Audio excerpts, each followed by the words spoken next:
ما شاء الله لا حول ولا قوة إلا بالله العلي العظيم.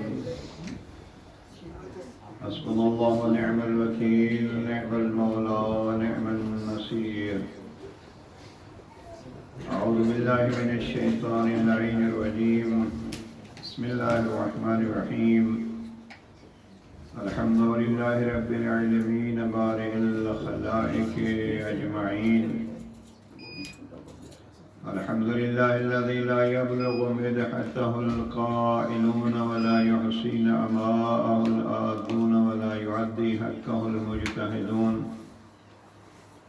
الذي لا يدركه بعد الحمم ولا يناله غوص الفتن، الذي ليس لصفته حد محدود ولا نعت موجود ولا عجل ممدود ولا وقت معدود.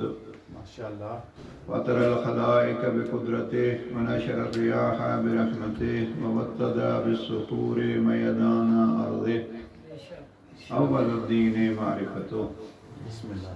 ثم الصلاة والسلام على سيدنا ونبينا وطبيب قلوبنا وشفيع ذنوبنا مولانا ومولى الكونين جد الحسن والحسين أبي القاسم محمد. اللهم صل على محمد وآل محمد وعلى آله الطيبين الطاهرين المعصومين الغر الميامين المنتجبين المكرمين المظلومين، الذين قال الله تبارك وتعالى في شأنهم: إنما يريد الله ليذهب عنكم الرجس أهل البيت ويطهركم تطهيرا.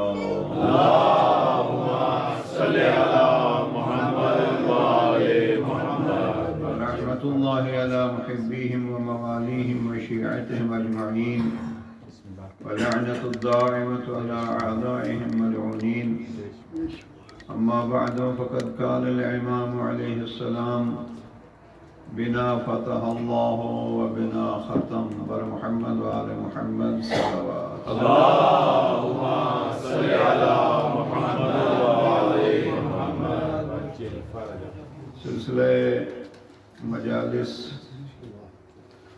یہ تیسری مجلس ہے. جیسا کہ آپ عنوان کی طرف، موضوع کی طرف متوجہ ہیں، اس عشرے میں ہمارا موضوع جناب سید الشہداء کا وہ فرمان ہے جو امام کو جب یہ خبر ملی کہ حاکم شام فوت ہو گیا ہے اور ولید کے دربار میں امام کو بلایا گیا ہے، تو وہاں امام نے اپنا ایک مختصر تعارف کرایا، جس تعارف میں یہ جملہ امام نے ارشاد فرمایا: بنا فتح اللہ و بنا ختم. اللہ نے ہم سے ابتدا کی ہے اور ہم پہ ہی اختتام ہے. گزشتہ مجالس میں عرض کیا ہے کہ یہ کس چیز کی ابتدا آل محمد سے ہے، کس چیز کا اختتام آل محمد پہ ہے. ہر خیر کی ابتدا آل محمد سے ہے اور ہر خیر کا اتمام بھی آل محمد سے ہے. سبحان اللہ، سبحان اللہ.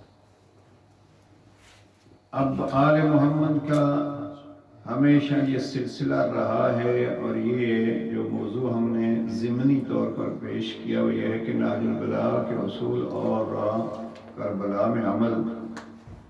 یعنی اس سے میں یہ گزارش کرنا چاہتا ہوں کہ نہج البلاغہ ہو، آل محمد کی کوئی تعلیمات ہوں، ان میں خود تعارف اہل بیت یہ ایک مہم موضوع رہا ہے. اور کربلا میں بھی یہی چیز جیسے عرض کیا ہے کہ امام کو پہلا موقع تھا جب بیعت یزید کے لیے بلایا گیا تو امام نے اپنا تعارف ضروری سمجھا، اور اس تعارف میں جناب امام نے اپنا تعارف عجب انداز سے کرایا. ایک ایک جملے کی طرف جانے کا وقت نہیں ہے، بس اتنا عرض کروں عزیزان کہ ایک تو کلی طور پر تعارف ہے: بنا فتح اللہ و بنا ختم. اللہ نے ہم سے ابتدا کی ہے، ہم پہ ہی اختتام ہے. یہ اہل بیت کا بنا کے ذریعے، نحنوں کے ذریعے، ہم کے ذریعے سے، جمع کے ذریعے سے اہل بیت کا تعارف مجموعی طور پر ہے۔ جیسے عرض کیا ہے کہ نہج البلاغہ میں 36 جگہ پہ اہل بیت کے حوالے سے 36 مقامات ہیں، ورنہ تو ایک ایک مقام پہ مثلا 20 فضائل اہل بیت بیان کیے ہیں، تو یہ سینکڑوں فضائل اہل بیت کے عنوان سے آتے ہیں۔ اب ایک جملہ جو آج عرض کرنا چاہتا ہوں وہ یہ ہے کہ اہل بیت کے تعارف کے ساتھ ساتھ خود جناب سید الشہداء کا تعارف بھی آپ کے مد نظر رہے۔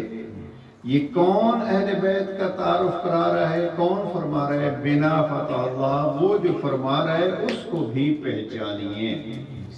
اب اس کی پہچان یہ فقط یہ نہیں ہے کہ خود جناب سید الشہداء اس کو پہچنوائیں گے یا خود سید الشہداء کے الفاظ سے ہم پہچانے جناب سید الشہداء کرائیں گے۔ یہ حقیقت میں ایک سلسلہ ایسا ہے جو اللہ کی کتاب نے ان کی پہچان کرائی ہے۔ ذرا یہاں سے موضوع کو سمجھیے، اللہ سبحانہ وتعالیٰ نے خود اہل بیت کی پہچان کرائی ہے، اور اہل بیت کے ساتھ ساتھ مخصوص طور پر میں ایک عنوان دے رہا تھا گفتگو کو کہ مباہلے کا کم سن سپاہی، کربلا کا بڑا سردار۔ دیکھیے ذرا جناب امام حسین علیہ السلام کو اس نگاہ سے دیکھیے۔ ایک وقت تعارف تھا، اور وہ تعارف پیغمبر نے نہیں کرایا، وہ اللہ نے کرایا، وہ اللہ نے اس خاندان کا تعارف کرایا۔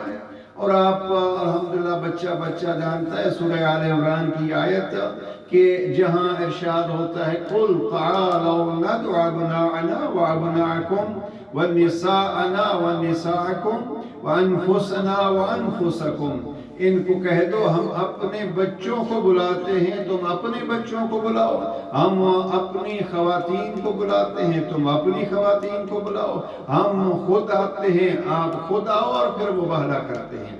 اب یہاں اہل بیت کا کلی طور پر بھی تعارف ہے، اور بچوں کے حوالے سے، خواتین کے حوالے سے، نفس کے حوالے سے یہ الگ الگ تعارف بھی ہے۔ میں اس کو آج کے سیشن میں یاد کرنا چاہتا ہوں کہ گویا اللہ سبحانہ وتعالیٰ کا یہ طریقہ کار رہا ہے کہ کبھی ابراہیم کی تعریف کرتا ہے، کبھی جناب یوسف، کبھی جناب موسیٰ، ایک ایک نبی کی تعریف کر کے اپنے بندوں کی پہچان کروا کے ان کی سیرت اور ان کی زندگیوں کو بیان کر کے پھر یہ فرماتا ہے کہ دیکھو یہ میرے بندے ہیں، میں جن سے محبت کرتا تھا، جو مجھ سے محبت کرتے تھے، میرے جو بندے ہیں ان کو پہچانے، تاکہ آپ کو بھی اندازہ ہو کہ اللہ کن کو چاہتا ہے اور اللہ کو کون چاہتا ہے۔ اب یہ تعارف کا تو یہاں آئے مباہلہ میں جناب سید الشہداء کا تعارف ابناءنا میں اللہ سبحانہ وتعالیٰ نے کرایا، لہٰذا ہمیں اللہ کا کرایا ہوا تعارف مباہلے میں نظر آتا ہے۔ اس کم سن مجاہد مباہلہ کا تعارف اس لیے کہ 5 تن میں کم سن جناب سید الشہداء تھا۔ پھر خود جناب پیغمبر اکرم نے بارہا تعارف کرایا ہے جناب سید الشہداء کا۔ ایک تعارف کلی طور پر کرایا ہے اہل بیت کا، مثلا مشہور حدیث، اور میں اپنے بچوں سے، جوانوں سے یہ گزارش کروں گا کہ اس قسم کی حدیث کو ایک نوٹ بک بنائیے، اور ان پہ کم از کم 8-10 حدیثیں، 12 حدیثیں، 14 حدیثیں آپ کی نوٹ بک میں ہونی چاہیے۔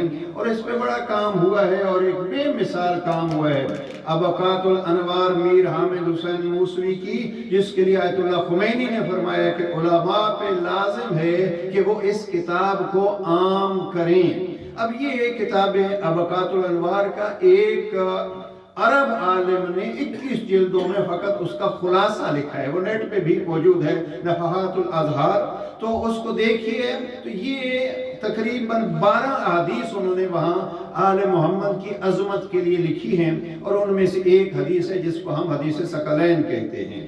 لہذا جوان کوشش کیا کیجئے کہ یہ جو ہمارے سرمائے ہیں، ان سرمایوں کی پہچان بھی ہونی چاہیے، اور ان میں سے چھوٹی چھوٹی چیزیں آپ اپنی نوٹ بکوں میں لکھا کیجئے، اس لیے کہ جب لکھ رہے ہوتے ہیں تو بھی آپ ثواب کما رہے ہوتے ہیں، جب اس کو پڑھ رہے ہوتے ہیں تو بھی آپ ثواب کما رہے ہوتے ہیں۔ بلکہ یہاں ایک حدیث پیغمبر نقل کر دوں، جناب پیغمبر فرماتے فرماتے ہیں جو شخص بھی میرے بھائی علی کے متعلق اور ان کے فضائل سے متعلق لکھی ہوئی کوئی حدیث پڑھتا ہے، جب وہ پڑھتا ہے تو اللہ اس کی نظر کے گناہوں کو معاف کر دیتا ہے، جب وہ ذکر علی کو سنتا ہے تو اللہ اس کے کانوں کے گناہوں کو معاف کر دیتا ہے، جب وہ اپنے ہاتھ سے لکھتا ہے تو اللہ اس کے ہاتھ کے گناہوں کو معاف کر دیتا ہے۔ اور پیغمبر فرماتے ہیں جب وہ لکھ کے کسی کاغذ پہ رکھتا ہے تو جب تک وہ کاغذ رکھتا ہے اللہ کے پاک ملائکہ اس کے لیے طلب استغفار کرتے رہتے ہیں۔ زباں کے ساتھ دل بولا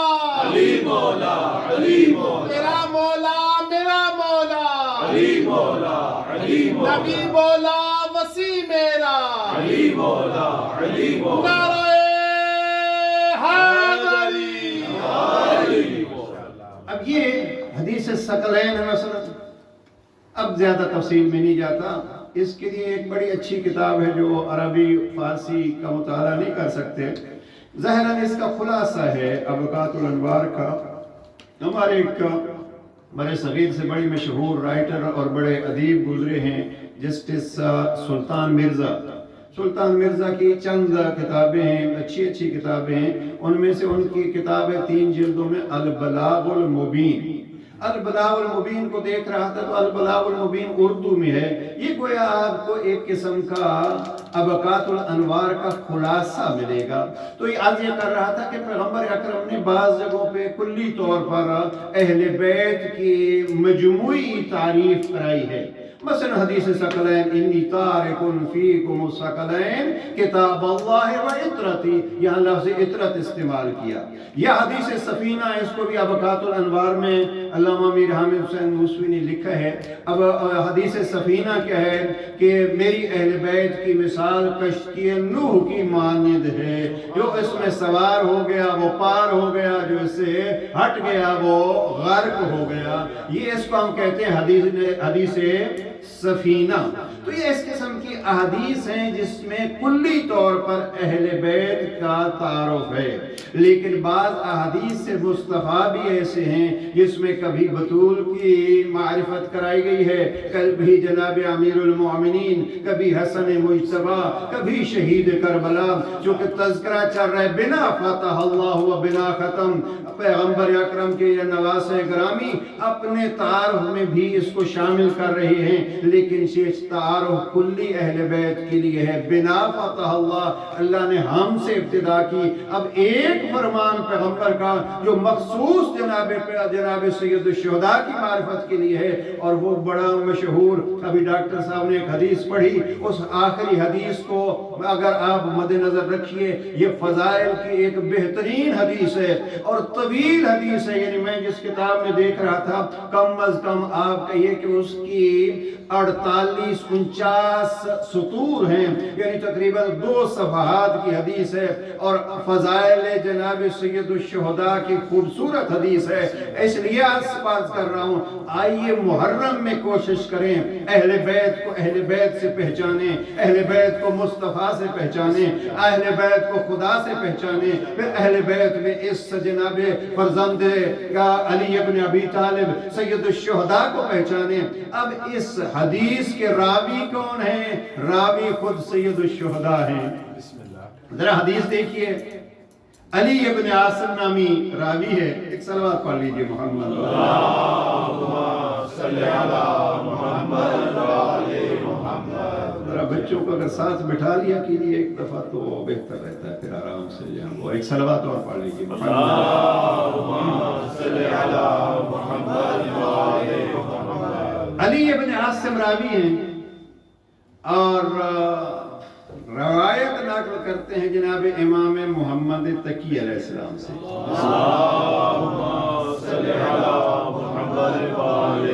یہ ذرا ہمارے ہاں علماء کے ہاں باریکیاں دیکھیے، علماء فرماتے ہیں کبھی، جو محققین ہیں وہ فرماتے ہیں کبھی یہ نہ کہا کرو کہ امام محمد تقی علیہ السلام فرماتے ہیں، اس لیے کہ ذرا سا اگر حدیث کو آپ نے غلط بیان کیا تو آپ ایک بات غلط طور پر معصوم سے منسوب کر رہے ہیں۔ اس لیے کم از کم ایک راوی کو نقل کر دیا کہ اکثر میں بھی یہ غلطی کر جاتا ہوں۔ امام حسین علیہ السلام فرماتے ہیں امیر المومنین، کیونکہ سید رضی کے نہج البلاغہ میں تو ہماری ایک مجبوری ہے، لیکن باقی روایات میں اس چیز کو مد نظر رکھا جائے، ڈائریکٹ یہ نہ کہا جائے کہ فلاں معصوم فرماتے ہیں۔ محققین فرماتے ہیں آپ کم از کم آخری راوی کا نقل کر دیا کیجئے نام، تاکہ آپ کی بات ایک غیر معصوم کی طرف ہوگی۔ اگر اس میں کچھ اشتباہ بھی ہوگا تو آپ کہہ سکتے ہیں ہم نے علی ابن عاصم سے نقل کیا ہے۔ اب علی ابن عاصم نقل کرتے ہیں کہ میں نے امام محمد تقی علیہ السلام سے سنا ہے۔ امام محمد تقی علیہ السلام فرماتے ہیں میں نے اپنے بابا علی الرضا سے سنا ہے۔ امام علی الرضا علیہ السلام فرماتے ہیں میں نے اپنے بابا امام موسیٰ کاظم سے سنا ہے۔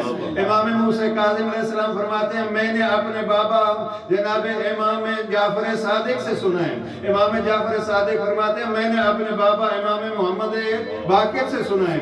امام محمد باقر فرماتے ہیں میں نے اپنے بابا علی سجاد سے سنا ہے۔ امام سجاد فرماتے ہیں میں نے اپنے بابا حسین شہید کربلا سے سنا ہے۔ اب یہ سنا ہے بھی عجیب سلسلہ ہے۔ اب وقت نہیں ہے ورنہ آپ کو ایک حدیث میں فقط روایت کے حوالے تک کہہ دوں، جس کو ہم یہ کہتے ہیں سلسلۃ الذہب والی روایت۔ یہ سلسلۃ الذہب والی روایت کبھی آپ نے سنی ہوگی، سلسلۃ الذہب یعنی سنہری کڑی والی روایت۔ روایت اپنی جگہ پہ مہم ہے، لیکن اس کا جو سلسلہ ہے وہ بھی سنہری سلسلہ ہے۔ اور اہل سنت عالم طاہر القادری صاحب فرماتے ہیں کہ یہ سلسلہ فقط اتنا مہم ہے کہ اگر کسی دیوانے پہ پڑھا جائے تو اللہ اس کو عقل سے سرفراز فرمائے گا۔ اور وہ سلسلہ کیا ہے؟ یہ سلسلہ جو میں نے نقل کیا یہ ایک اضافہ ہے، لیکن وہ سلسلہ وہ روایت نقل ہے امام علی الرضا علیہ السلام سے۔ اب الحمدللہ اکثر پڑھے لکھے حضرات جانتے ہیں سلسلۃ الذہب کی روایت کو۔ جی صلوات پڑھ لیجیے محمد اللہم صلی علی محمد۔ یہ صلوات پڑھ کے سوال کر کے تھوڑا آپ کو ٹائم دیتا ہوں تاکہ آپ سوچ لیں کہ سلسلۃ الذہب جو جانتے ہیں وہ اس کو دہرا لیں۔ سلسلۃ الذہب یہ نیشا پور ایک جگہ ہے مشہد کے ساتھ۔ جب امام یہاں لائے گئے تو وہاں امام 3 دن رکے تھے، اور وہاں ایک امام کی بڑی مشہور روایت ہے امامت کی عظمت کے لیے خوبصورت روایت، اور وہ یہ ہے کہ اللہ سبحانہ وتعالیٰ فرماتا ہے کہ جناب امام نے یہ نقل کیا، فرمان الہی ہے کلمۃ لا الہ الا اللہ حسنی، اللہ فرماتا ہے میری کلمہ لا الہ الا اللہ میرا قلعہ ہے، اور فمن داخل فی جو اس قلعے میں داخل ہو گیا وہ امن من عذابی میرے عذاب سے بچ گیا۔ اب یہ حدیث قدسی بیان کر کے پھر امام علی الرضا علیہ السلام فرماتے ہیں بشرطہا و شروطہا وانا من شروطہا، یہ لا الہ کے قلعے میں داخل ہونا کچھ شرطوں کے ساتھ ہے، اور میں وقت کی شرط ہوں، یعنی امام وقت علی الرضا اس کی شرط ہے۔ اگر آپ نے اس قلعہ توحید اور قلعہ لا الہ میں داخل ہونا ہے تو امامت کے دروازے سے گزر کے جانا ہوگا۔ نعرہ حیدری۔ اب وہ حدیث کیا ہے؟ حدیث کے سلسلے کو سنیے، بس حدیث بھی آ گئی درمیان میں۔ اب وہ سلسلہ کیا ہے؟ 8ویں لال ولایت فرماتے ہیں میرے بابا امام موسیٰ کاظم نے فرمایا، امام فرماتے ہیں میرے بابا امام جعفر صادق نے فرمایا، امام جعفر صادق فرماتے ہیں میرے بابا امام محمد باقر نے فرمایا، امام محمد باقر فرماتے ہیں میرے بابا امام سجاد نے فرمایا، امام سجاد فرماتے ہیں میرے بابا حسین ابن علی نے فرمایا، امام فرماتے ہیں میرے بابا علی مرتضیٰ نے فرمایا، علی مرتضیٰ فرماتے ہیں میں نے اپنے پاک نبی محمد مصطفیٰ سے سنا، انہوں نے فرمایا۔ جناب پیغمبر فرماتے ہیں میں نے جناب جبرائیل سے سنا، جناب جبرائیل فرماتے ہیں مجھے اللہ نے کہا لا الہ کا کلمہ میرا قلعہ ہے، جو اس میں داخل ہو گیا وہ عذاب سے محفوظ ہو گیا۔ خشنودی محمد والے محمد بلندر صلوات۔ اللہم صلی علی محمد۔ موضوع ذہن میں رہے یہ سلسلہ تو ذہب والی حدیث ضمناً آ گئی. تو یہ حدیث جو امام سید الشہداء کی عظمت کے لیے پیغمبر سے نقل ہے وہ اس سے نیچے یعنی 8ویں امام کے بجائے 9ویں امام سے یہ شروع ہوتی ہے. 9ویں امام سے علی ابن عاصم نے نقل کی. روایت کیا ہے؟ امام سید الشہداء اپنی عظمت کا قصیدہ خود بیان فرما رہے ہیں. فرماتے ہیں میں اپنے جد امجد اپنے نانا کے پاس گیا اور میں نے جب نانا پہ سلام کیا میں نے دیکھا کہ پیغمبر اکرم کے ساتھ پیغمبر اکرم کے ایک صحابی بیٹھے ہیں جناب ابی ابن کعب. میں نے جب سلام کیا تو سلام کا ایک طریقہ یہ ہے عزیزان, حدیث کسا کے سلام کو آپ پڑھیے اور اس سلام کو بھی پڑھیے. میرے جوان عزیزان ذرا سلام کا طریقہ سیکھ لیجئے. Youth, you can learn how we can say salam to elders, and this is not only youth that they say salam to elders, this is the duty of elders also that they try to say salam first to youngest children. ہمارے یہاں ایک عجب رواج ہے, اچھی بات ہے youth کے لیے کہ you try to say to start saying salam to elders, کہ بڑوں کو سلام کرنے میں پہل کیجئے. لیکن ہم نے یہ سمجھا کہ یہ انہی کا فریضہ ہے کہ جو وہ سلام کریں. یہ تربیتی چیزیں جو ہیں وہ ہمیں اپنی محفلوں میں اپنی مجالس میں یہ سیکھنے چاہیے. پیغمبر اکرم صلی اللہ علیہ وآلہ وسلم کا یہ طریقہ کار تھا.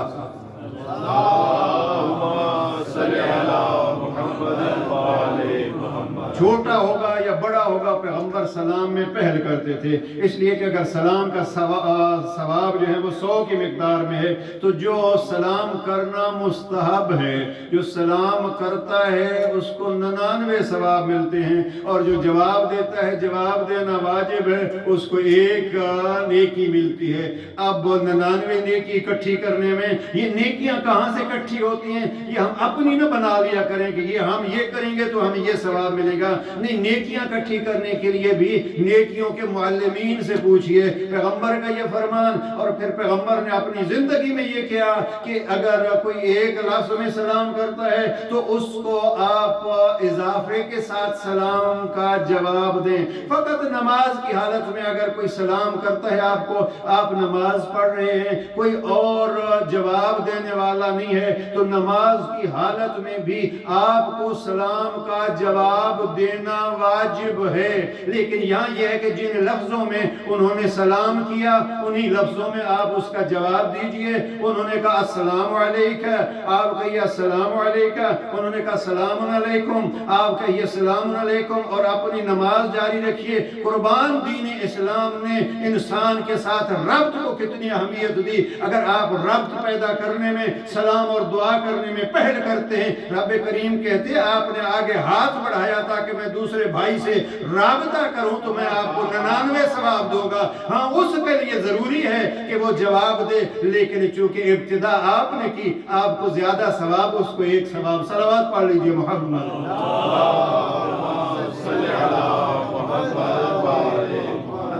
اگر آج اس حوالے سے زیارت حدیث کسا کو پڑھیے گا تو حدیث کسا میں جناب امام حسن مجتبی وہاں پہ سلام کرتے ہیں. اب جناب سیدہ کے صدار سے اس سے بڑھ کے سلام کا جواب دیتی ہیں. شہید کربلا سوال کرتے ہیں السلام علیکہ یا امّا ما سلام, علیکہ السلام یا قرۃ عینی و ثمرۃ فؤادی. اب یہ طریقہ مائیں سیکھ لیں فاطمۃ الزہرا سے کہ بچہ اگر فقط سلام کرتا ہے تو ماں 2 دعاؤں کے ساتھ اس کے سلام کا جواب دے. یہ سیرت جناب زہرا ہے. آقا زادی کی ذات پر بلندتر صلوات. اور اگلا مرحلہ بھی حدیث کے ساتھ ایک اور سبق جہاں تک پہنچ سکا, بہرحال کل آگے چلتے رہیں گے. اگلا مرحلہ بھی ایک ذہن میں رکھیے. اب جو 2 شہزادوں نے ماں کو سلام کیا, ماں نے کس انداز سے جواب دیا.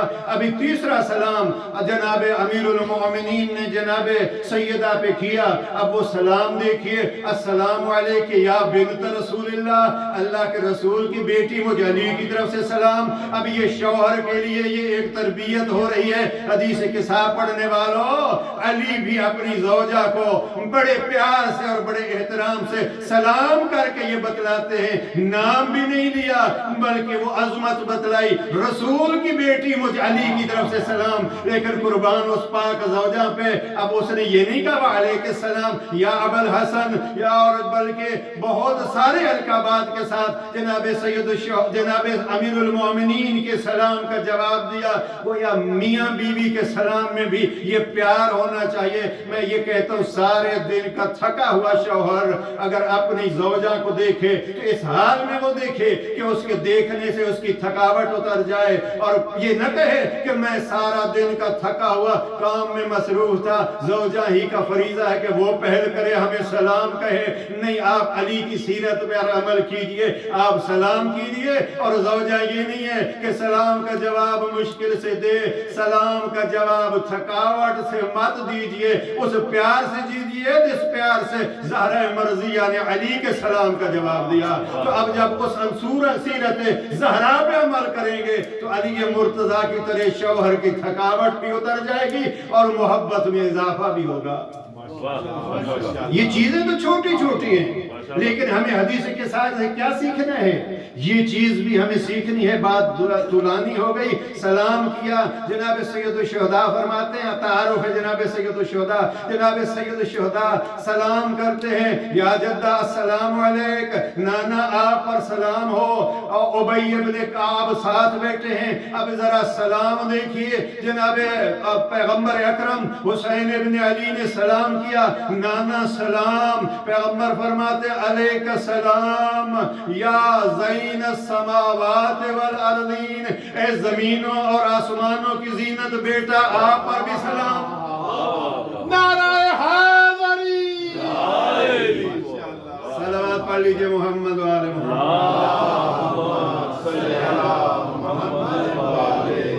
ذرا موضوع ذہن میں رہے، امام حسین علیہ السلام کا تعارف پیغمبر اکرم سے۔ امام فرماتے ہیں میں نے سلام کیا، نانا نے سلام کا جواب کیسے دیا؟ آپ پر سلام ہو اے آسمانوں کی زینت اور زمینوں کی زینت بیٹا۔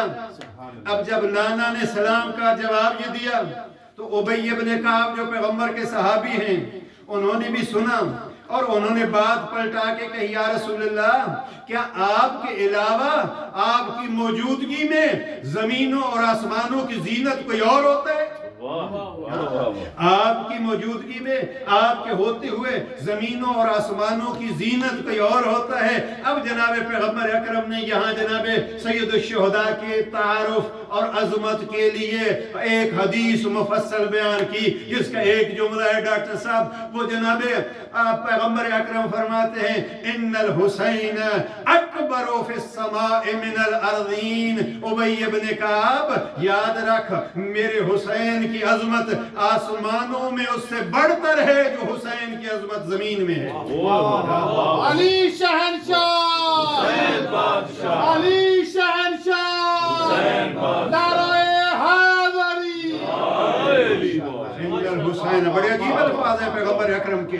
ہمارے علماء میں شیخ صدوق نے عیون اخبار الرضا میں اس کو مختصراً لکھا ہے، اور اس کو تفصیل سے لکھا ہے سید ہاشم بہرانی نے اپنی کتاب مدینۃ المعاجز میں۔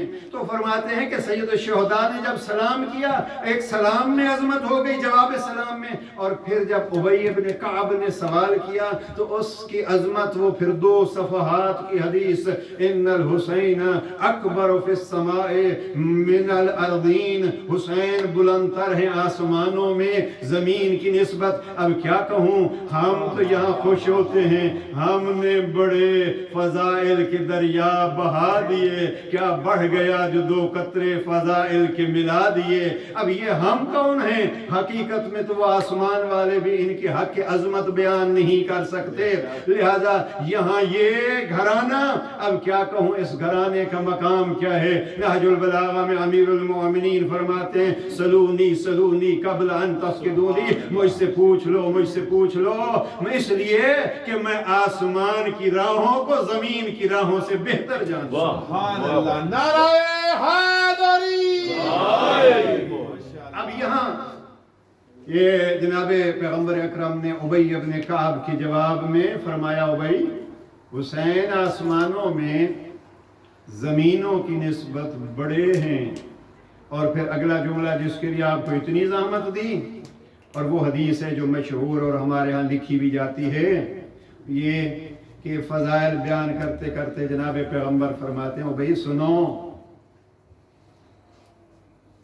ان علی یمین عرش الرحمن مکتوب یا انہو لمکتوب علی یمین عرش الرحمن ان الحسین مصباح ہدن و سفینۃ نجات. صلوات پڑھ لیجئے محمد. اللہم صل علی محمد و آل محمد. اور حدیث آگے جاری ہے. پھر امام پیغمبر فرماتے ہیں میرا حسین بلا شبہ امام ہے, میرا حسین شجاعت کا مالک ہے, میرا حسین فخر و مباحات کا مرکز ہے, میرا حسین وہ ہے کہ جس کے صدقے میں اللہ اس کائنات میں اس کی صلب کے ذریعے سے اس کی نسل میں پاک امام رکھے گا. اور یہ سلسلہ آگے جاری ہے عظمتوں کا اور فضائل کا, لیکن بس ان دو جملوں کو سمجھیے. انہو لمکتوب علی یمین عرش الرحمن. پیغمبر فرماتے ہیں اللہ کے عرش کی دائیں طرف لکھا ہوا ہے حسین چراغ ہدایت ہیں اور کشتی نجات. صلوات پڑھ لیجئے محمد و آل محمد.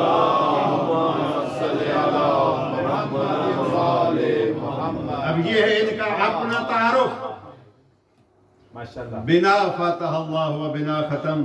اللہ نے ہر خیر کی ابتدا ہم سے کی اور ہر خیر کی مہر انتہا بھی ہمارے ہی ذریعے سے ہے. اب یہاں جب میں پہنچا تو میں نے ترجمہ کیا ہے اور وضاحت کی کہ اللہ کی کتابوں کی ابتدا, اللہ کے انبیاء کی مشن کی ابتدا اس گھرانے کے ذریعے سے. لیکن ایک بات جہاں مجھے سمجھانی ہے اور میں نے اس کو سمجھنے کی کوشش کی ہے وہ یہ ہے کہ جب لفظ ابتدا, لفظ اول کو میں نے دیکھا مختلف لغتوں میں اور مختلف کتابوں میں, تو میں خطبے میں بھی پڑھتا ہوں. نہج البلاغہ کے پہلے خطبے میں پہلے جملات میں 11واں 12واں جملہ ہے اور وہ جملہ کیا ہے اول الدین معرفتو. اب ذرا ان جملوں کو ملائیے. امیر المومنین پہلے خطبے میں فرماتے ہیں دین کی ابتدا کا نام معرفت خدا ہے.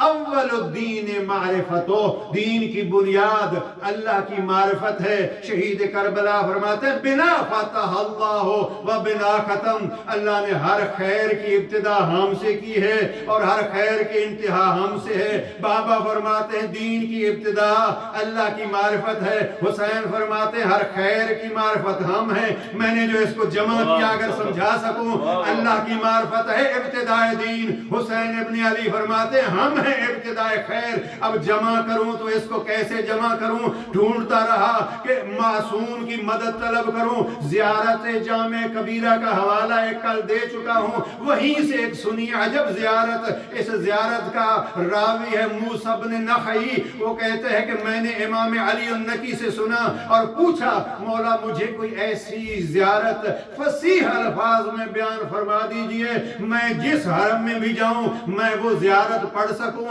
فرمایا جس حرم میں بھی جاؤ زیارت سے پہلے غسل زیارت کرو, اپنے آپ کو ظاہری طور پر پاک کرو, پھر جب زیارت کا حرم سامنے آئے تو شہادتین کا اقرار کرو, اشہد ان لا الہ الا اللہ وحدہ لا شریک لہ واشہد ان محمدًا عبدہ ورسولہ کا ورد کرو. پھر وہیں کھڑے کھڑے 33 دفعہ اللہ اکبر کی تسبیح پڑھو, تسبیح پڑھ کے آگے چند قدم اٹھاؤ, پھر رک جاؤ, پھر 30 دفعہ 33 نہیں 30 دفعہ اللہ اکبر کہو, پھر چند قدم آگے بڑھو, جب حرم نظر آئے پھر 30 دفعہ اللہ اکبر کرو, پھر چند قدم آگے بڑھو, پھر 40 دفعہ اللہ اکبر کرو. جب 2 دفعہ اللہ اکبر کہہ سکو اب سلام کرو آل محمد کو. گویا میں یہ سمجھا کہ آل محمد سے سلام کرنے کرنے سے پہلے اللہ کی عظمت کا اقرار کرو اور شکریہ الہی ادا کرو، پروردگار تیری ذات کتنی عظیم ہے، تو کتنا اکبر ہے، اللہ اکبر کہ تو نے مجھے حسین جیسا امام دیا، سجاد جیسا امام دیا، باقر جیسا امام دیا۔ اب امام علی النقی فرماتے ہیں اب سلام کرنا شروع کرو۔ ماشاءاللہ ماشاءاللہ، صلوات پڑھ لیجئے محمد اللہم صلی علی محمد وآل محمد۔ کل ایک جملہ عرض کیا تھا سلام کا کہ سلام ان کو کہا کرو سلام ہو ان پر جو محال معرفت اللہ، سلام ہو آپ پر جو معرفت الہی کا محل اور محلہ۔ ایک سلام امام علی النقی علیہ السلام نے اس زیارت میں جو فرمایا، سلام ہو ان پر من ابتدع اللہ ہو من، ایک صلوات پڑھ لیجئے،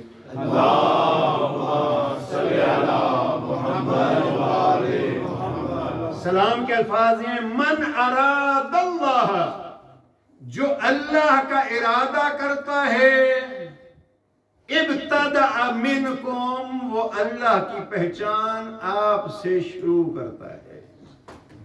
دیکھیے دو جملے ملانے مجھے، اول دین معرفتو، دین کی ابتدا کا نام کیا ہے؟ معرفت الہی۔ اب امام فرماتے ہیں بنا فتح اللہ نے ہم سے ابتدا کی ہے، جب ہم سے ابتدا کی ہے ادھر امام فرماتے ہیں ابتدائے دین معرفت خدا ہے۔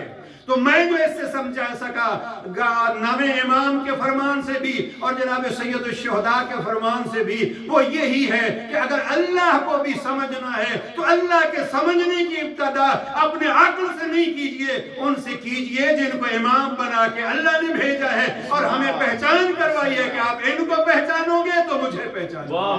نعرہ تکبیر، اللہ اکبر، نعرہ تکبیر، اللہ اکبر، نعرہ رسالہ، یا رسول اللہ، نعرہ حیدری۔ یا علی۔ اب اللہ کی پہچان کی ابتدا بھی کہاں سے ہوتی ہے؟ آل محمد سے ہوتی ہے۔ میں اس ممبر سے کئی دفعہ یہ شعر پڑھ چکا ہوں نجمہ فندی کا، یاد ہوگا آپ کو۔ نجمہ فندی کہتے ہیں کہ علی ملے تو ملے خانہ خدا سے ہمیں، علی ملے تو ملے خانہ خدا سے ہمیں، خدا کو ڈھونڈا تو وہ بھی علی کے گھر سے۔ نعرہ حیدری، بنا فتح اللہ ہو و بنا ختم، ہم سے ابتدا ہے اور ہم ہی سے، اس لیے جو توحید اللہ سے سیکھتے ہیں، جو توحید اس گھرانے سے سیکھتے ہیں، وہ پھر سر کٹا کے بھی مطمئن رہتے ہیں۔ اس لیے معرفت خدا کی ایک نشانی اور آخری پوائنٹ اس حوالے سے، جو ان سے توحید سیکھتے ہیں وہ سر کٹا کے بھی پھر مطمئن رہتے ہیں، بلکہ سر نیز نو کا بلند کروا کے بھی مطمئن رہتے ہیں۔ اس لیے کہ جو حسین سے توحید سیکھتے ہیں، حسین ان کو آخری سجدے میں اس انداز میں بنا فتح اللہ کی عملی توحید بتلاتے ہیں، ترکت الخلق ترن فی ہواک وایتمت العیال لکی اراک لو قطعونی بالسیوف ارمن لما ہن الفؤاد الی سواک۔ حسین نے تجھے یوں پہچانا ہے کہ لو قطعونی ارمن، اگر تیری محبت میں حسین کے جسم کے ٹکڑے ٹکڑے کر دیے جائیں پھر بھی حسین کا دل کسی غیر کی طرف نہیں جھکے گا، اس لیے کہ حسین نے تجھے رب مانا ہے۔ جنہوں نے حسین سے خدا کو پہچانا ہے پھر ہر حال میں وہ مطمئن رہے، ان کا اطمینان یہ بتلاتا ہے الا بذکر اللہ تطمئن القلوب، کہ جن کا ورد زبان رب رہتا ہے وہ مطمئن رہتے ہیں۔ وہ مطمئن رہ کے بتلا رہے ہیں ہم نے توحید آل محمد سے سیکھی۔ لبیک یا حسین، لبیک یا حسین، لبیک یا حسین، لبیک یا حسین، نعرہ حیدری۔ یہی سے کل انشاءاللہ گفتگو آگے بڑھے گی۔ تو یہ مختصر سا تعارف مباہلے کے کم سن مجاہد اور کربلا کے عظیم سردار کا۔ لیکن عزیزاً بار بار یہ کہہ رہا ہوں، بالخصوص جوانوں سے یہ کہہ رہا ہوں کہ اپنے اس عزا خانے کی اہمیت کو جانیے. حاضری لگوانے نہیں آیا کیجیے, دلوں کی اصلاح کے لیے آیا کیجیے. میں اس کو شفا خانہ کہتا ہوں, میں اس کو مدرسہ کہتا ہوں. ہاں, ٹیچر حضرات اگر کوئی بیٹھے ہوں, چھٹیاں ہو گئی ہیں ویسے تو, اور یہاں باقاعدہ یو کے میں اسکول سسٹم ایک ہے, آفسٹیڈ جو ہے وہ اسکولوں کو چیک کرتے ہیں, اور اگر آپ نے دیکھنا ہے کہ کوئی اسکول کون سے معیار پہ ہے, اس کے رزلٹ, اس کا انتظامات, ان کے دوسرے امور, تو آپ ان کی سائٹ پہ جائیں گے, آفسٹیڈ کی سائٹ پہ, تو وہ آپ کو تفصیل سے بتلائیں گے. بہت سارے پہلو انہوں نے نمبر دیے ہوتے ہیں 1 سے 10 تک کہ کون سے اسکول کا کون سا نمبر ہے, اور ہم نے یا خود دیکھے ہیں. پھر وہ اگر نمبر وہاں صحیح نہیں ہوتے اسکول کے تو اس کو وارننگ دیتے ہیں, اور وارننگ مثلا 3 مہینے 6 مہینے کی وارننگ کے بعد ایک لاسٹ وارننگ کچھ مہینوں کی یا کچھ ہفتوں کی دیتے ہیں. اب اگر اس وارننگ پہ بھی وہ اسکول اپنی کریکشن نہیں کر سکتا اور اپنے معیار کو نہیں بڑھا سکتا تو پھر اسکول کو بند کر دیا جاتا ہے. ہم نے یہاں یو کے میں آفسٹیڈ کے ذریعے سے اسکولوں کو بند ہوتے ہوئے دیکھا ہے, اس لیے کہ اگر اسکول کا ریزلٹ اچھا نہ ہو تو بچوں کو کوئی کچھ نہیں کہتا, اسکول پہ حرف آتا ہے. میرا اگر ریزلٹ خراب ہوگا اور اس مدرسہ حسینی میں یا ڈاکٹر صاحبان بیٹھے ہیں, اگر ایک ڈاکٹر کے پاس ایک مریض گیا, یہاں تو ڈاکٹروں کے ساتھ مصیبت ہوتی ہے, جس کا جی چاہے گھر میں کوئی اس کو پوچھے یا نہ پوچھے. اب جی پی جو ہے ان کی حالت یہ ہوتی ہے کہ وہ جی پی کے کورس کے فوراً بعد ان کو ایک کورس کرایا جاتا ہے اور ان کو کورٹ میں حاضری دینی ہوتی ہے کہ آپ کے خلاف اگر مریض کی طرف سے ایکشن ہوتا ہے تو آپ نے اس کو کیسے سنبھالنا ہے. اب ایک تفصیل ہے جو کہ ڈاکٹروں سے واسطہ رہتا ہے. اب عزیزاً, اگر ایک ڈاکٹر کسی مریض اعتراض کرتا ہے تو وہ ڈاکٹر کو کورٹ میں لے جا سکتا ہے. یہاں ایک عجیب حق ہے, یعنی اگر سکول بند ہوگا تو اس کو کچھ نہیں کہیں گے کہ شاگرد کا نتیجہ کیسے تھا. اگر مریض اس میں شکایت کرے گا تو مریض کو کچھ نہیں کہیں گے, ڈاکٹر کے خلاف ایکشن ہوگا. میں اس کو مدرسہ کہتا ہوں, میں اس کو کلینک کہتا ہوں. اگر میرا نتیجہ غلط ہوگا تو مجھے تو کوئی نہیں کہے گا, لیکن اس مدرسے کے استاد اور اس مدرسے کے معلم حسین ابن علی پہ حرف آئے گا. اور اگر اس کلینک میں مریض کا مریض ہی رہا, گزشتہ سال بھی ویسا تھا, اس سے پہلے بھی ویسا تھا, بچپن میں جب بالغ ہوا تو وہاں سے جو امراض مجھے لگے تھے, دل کا مرض تھا, نماز پڑھنا مجھے نہیں آتی تھی, روزے سے میں گھبراتا تھا, اخلاقیات میرے کمزور تھے, مجھے کوئی کچھ نہیں کہے گا. بس یہ کہیں گے کہ یہ شیعہ لوگ ایسے ہوتے ہیں. پھر چھٹے لال ولایت یہی تو فرماتے ہیں, کونوا لنا زینن ولا تکونوا علینا شینا. ہمارے شیعوں ہمارے لیے باعث عزت بنو, باعث ننگ و عار نہ بنو. یہاں آ کے مسکرا کے مجھے نہیں معلوم کہ پتہ نہیں کیا سوچ کے آتے ہیں جوانان. نیا لباس پہن کے آنا اور اپنا لباس اور اپنے بال دکھانے کے لیے یہ نہیں ہے, اپنے دل کو سنوارنے کے لیے ہے. اور مجھے تعجب ہوتا ہے ان عزیزان پر جو یہاں آ کے بھول جاتے ہیں ہم عزا خانے میں آئے ہیں, پتہ نہیں عزا خانے میں ہم رہ کے مسکراتے اور کہہ کے کیسے مارتے ہیں.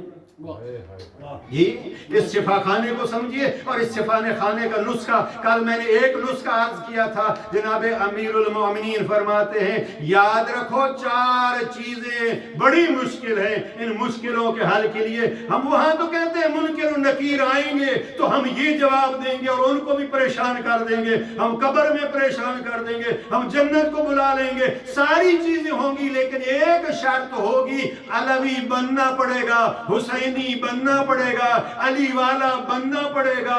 خط نمبر 69 نہج البلاغہ. گفتگو طولانی تو نہ ہوئی گئی. صلوات علی محمد اللہم صلی علی محمد و آل محمد. بس 2-3 منٹ اور آپ کے لیتا ہوں. لیٹر نمبر 69 نہج البلاغہ ایک بڑی مشہور حدیث ہے جناب امیر المومنین کے, اور اس کو ایک سید شاعر اس زمانے کے سید ہمگری نے نظم کیا ہے کہ امام نے گویا حارث حمدانی کو یہ کہا, یا ہار حمدانی من یموت یرانی, اے حارث حمدانی جو بھی مرتا ہے وہ مجھ علی کی زیارت مرتے وقت کرتا ہے. اسی حارث حمدانی کو خط لکھ کے دیا کہ آپ اس قابل کب بن سکتے ہیں. وہ نہج البلاغہ میں سید رضی نے خط نمبر 69 کے حوالے سے کیا ہے. اور میں نے کل 4 چیزیں عرض کی تھیں. 4 چیزیں بڑی مشکل ہیں. ان میں سے پہلی کیا تھی؟ اگر کسی بچے کو یاد ہو تو دوہرا لیجئے گا. پہلی یہ ہے، جناب امین علیہ السلام فرماتے ہیں کہ اصعب الاعمال اربعۃ، 4 کام بڑے مشکل ہیں. مشکل کشا فرماتے ہیں 4 کام بڑے مشکل ہیں. پہلا کام جناب امین علیہ السلام نے کیا فرمایا؟ العفو عند الغضب، جب انسان غصے میں ہو، غیظ میں ہو، غضب میں ہو تو اس وقت کسی کو معاف کر دینا. علی فرماتے ہیں یہ بڑا مشکل ہے. اس لیٹر 69 کا آخری جملہ ہے. امیر المومنین فرماتے ہیں حارث حمدانی یہ غضب شیطان کے بڑے لشکروں میں سے ایک لشکر ہے. بس عزیزان بات کو سمیٹ رہا ہوں. علی فرماتے ہیں کہ مشکل ترین اعمال میں سے پہلا مشکل کیا ہے؟ العفو عند الغضب. آپ کو غصہ لگے، آپ اس غصے کو پی جائیں، یہ بڑا مشکل ہے. جو اس خط 69 میں فرماتے ہیں یہ شیطان کے بڑے لشکروں میں ایک لشکر ہے. اب ایک طرف میرا علی ہے، ایک طرف میرے سامنے شیطان ہے.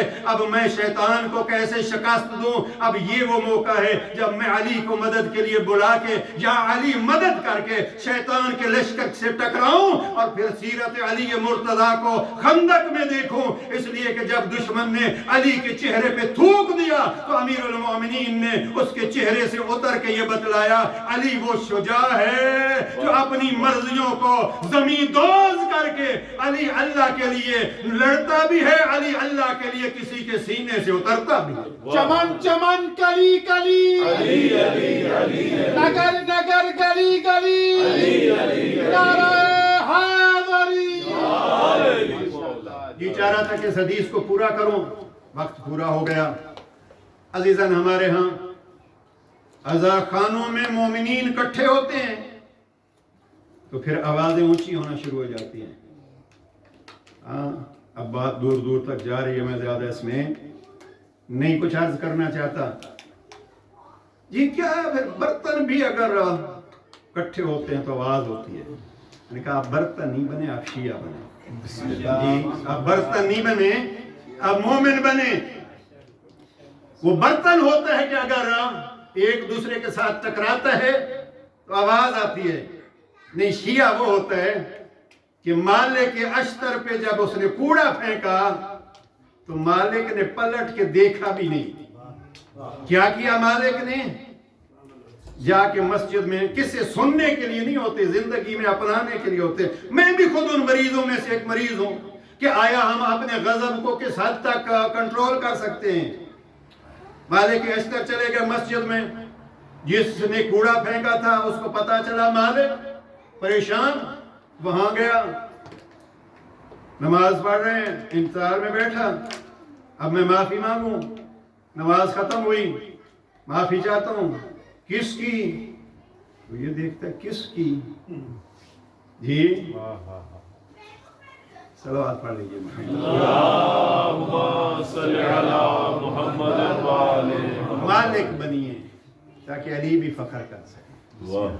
مالک وما ادراک مل مالک. علی فرماتے ہیں مالک، یہ انسان تجھے کیا پتا میرا مالک کیا تھا. کان لی کما کنت لرسول اللہ.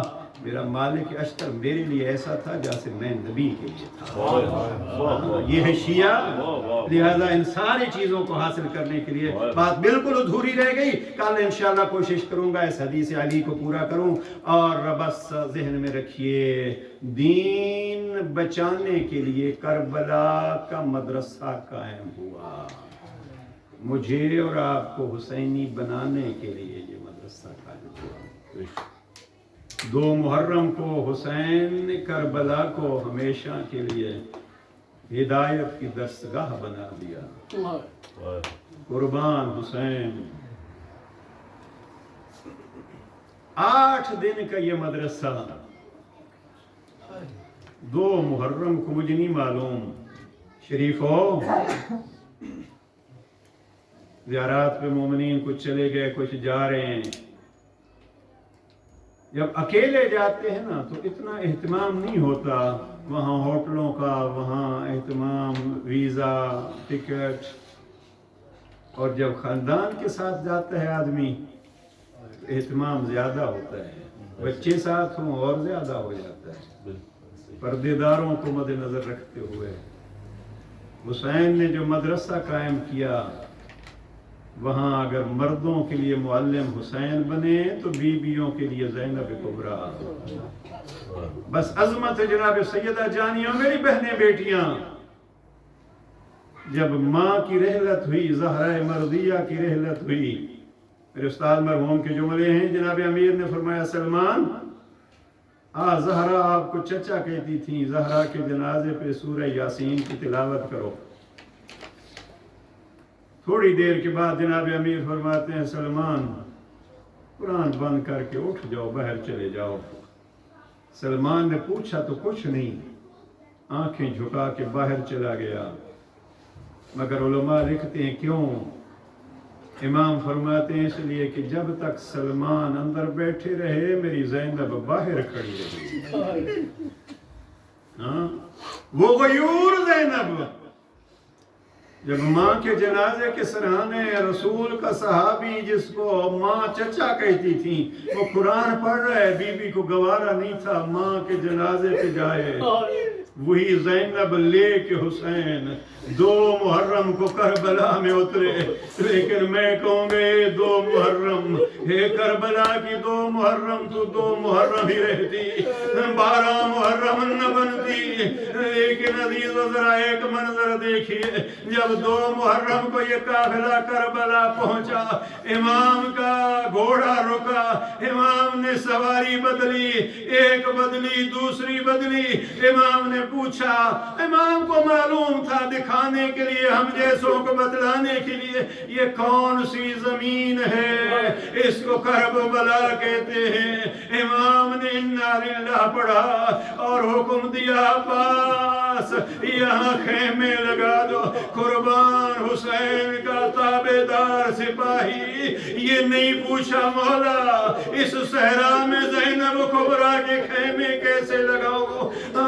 امام کا حکم مانتے ہوئے جب اونٹوں کو محملوں کو بٹھایا، اب عجب منظر تھا عزیزوں، اب آل محمد کی ہستیاں خود نقل کرتی ہیں، جب محمل بیٹھ گئے ایک طرف سے صدا آئی جناب ام کلثوم کی، بھیا حسین یہ کون سی جگہ ہے، جب سے ہم رکے ہیں میرا دل گھبرا رہا ہے بھیا، میرا دل تڑپ رہا ہے بھیا۔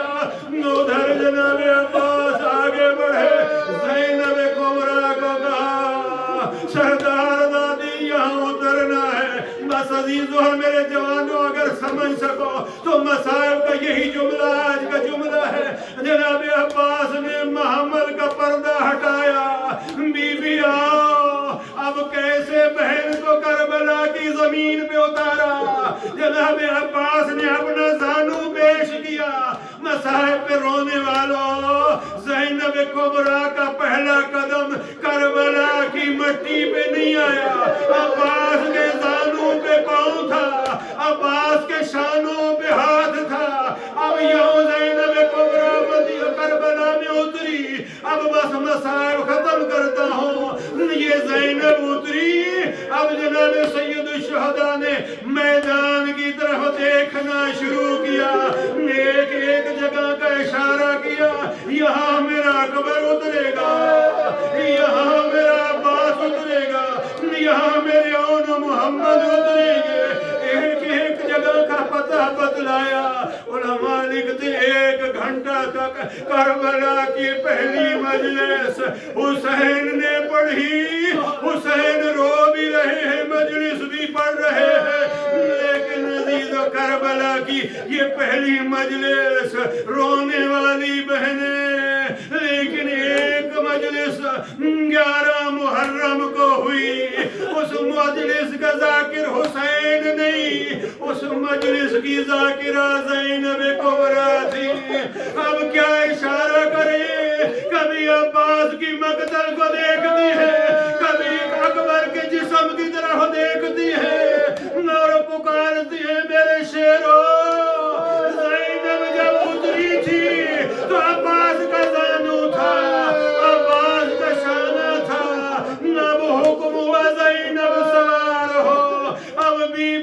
دائیں دیکھا بی بی نے بائیں دیکھا نظرت یمیناً و شمالا بی بی کیا دیکھتی ہو میں جب اتری تھی کہیں عباس تھے کہیں اکبر تھے میرے 9 بھائی میرے ساتھ تھے اب میں بن پلان اونٹ میں سوار ہو رہی ہوں عباس آؤ کربلا سے زینب کو سوار کرو سید سجاد آگے بڑھے پھوپھی اماں اب کون رہ گیا میں تجھے سوار کروں لیکن علی کی شیر دل بیٹی نہیں وقت کا امام ابھی غازی بھی میں ہوں ابھی اکبر بھی میں ہوں بیٹا سوار ہو جا ہمیں لمبے سفر کرنے ہیں الا